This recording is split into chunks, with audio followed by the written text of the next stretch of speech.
Before there was a haunted pizza place, there was an idea, a business plan, a vision for family fun. And no one embodied that more than William Afton, CEO of Afton Robotics. He wanted his animatronics to be more than just robotic animals who sang and danced. They were going to be the face of a new era of entertainment. But what makes this story so scary is that under the surface, his twisted genius was already laying the groundwork for what would become a legacy of terror. It's me, and you're watching this channel! Join me as we unpack the very first animatronics that started it all. Welcome to FNAF Animatronics.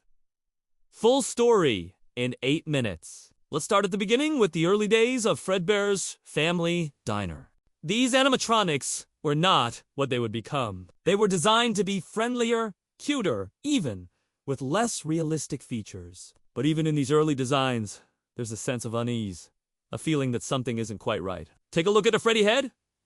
Early concept art shows a black nose and eyes. It feels off, doesn't it? This wasn't the direction Afton wanted to go in. He envisioned colorful characters that could appeal to children. So the noses became rounded and the eyes wide and innocent. What could be more disarming than a big friendly bear singing and dancing for your amusement? But behind the scenes, Afton had other ideas, darker ones that would soon come to fruition. We're now at the pivotal moment that shifted everything, the missing children incident. The location, the exact number of victims, and the timeline are all left intentionally vague in the lore. But we know that 5 children disappeared after their last birthday party. At Fredbear's, we also know that this tragedy would have a profound impact on the town and the company. The immediate aftermath of the tragedy saw Freddy Fazbear's Family Diner close its doors. It was too painful a reminder of what had happened. The diner was torn down, the land left vacant. But this was only the beginning. In the depths of Afton's secret lab, things were about to get very different. Enter the puppet. While not technically the first animatronic possessed, it's the first one we encounter in the main storyline and therefore holds a special place in the lore. The puppet marked a significant shift in the series, serving as the catalyst for the haunting we associate with Freddy Fazbear's Pizza. But how did this seemingly innocent marionette become the vessel for such a vengeful spirit? Well, that's where the story takes a dark turn. After the missing children, Afton Robotics underwent a change of image. The once friendly faces of Freddy and Fredbear were replaced by a new cast of characters. They were more menacing, more animalistic, a clear departure from the cute and cuddly aesthetic. Afton wasn't just changing the look of his creations, he was changing their purpose. This rebrand culminated in the opening of the new establishment, Freddy Fazbear's Pizza. But this pizza place was not the wholesome family fun center its appearance suggested. It was now the hunting ground for vengeful spirits. With the closure of Freddy's and the haunting, Afton found himself in a terrifying predicament. The spirits, particularly that of the puppet, were restless, seeking revenge. To appease them, he built the new pizzeria, essentially creating a trap for them, hoping to contain their rage. However, the spirits, being incorporeal, couldn't directly interact with the physical world. This is where the animatronics came in. Afton loaded the spirits into the empty suits, effectively turning them into vessels for his dark purposes. And so the first Freddy Fazbear's Pizza opened not as a place of joy, but as a prison for the damned.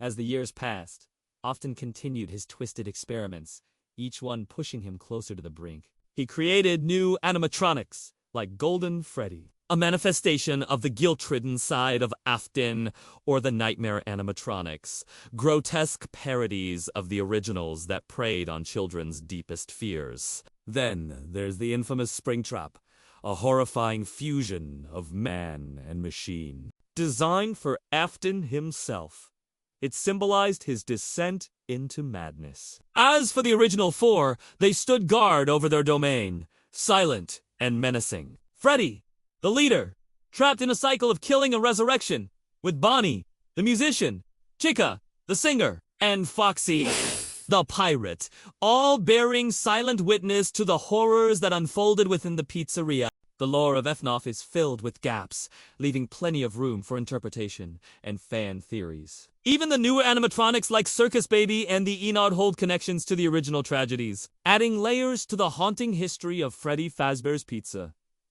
For example, Circus Baby, with her melancholic gaze, seems to represent a younger version of the tormented souls trapped within the older animatronics. Meanwhile, Enod, the amalgamation of the Funtime animatronics, could be seen as a manifestation of the collective agony of those trapped in Afton's deadly game.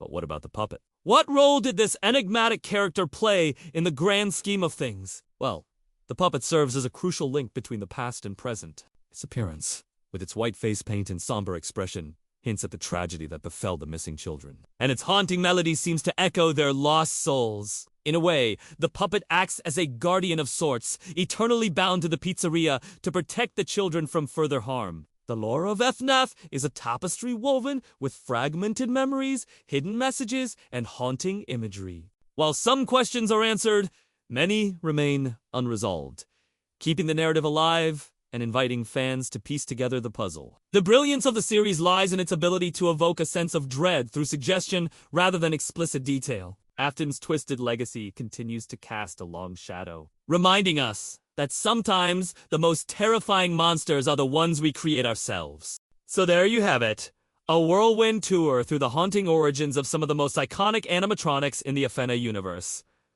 But the story doesn't end here. Your journey through the world of FNF has just begun. Which animatronic origin or theory is your favorite?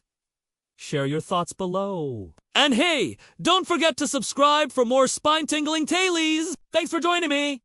Until next time, stay safe. And remember, some things are best left in the shadows.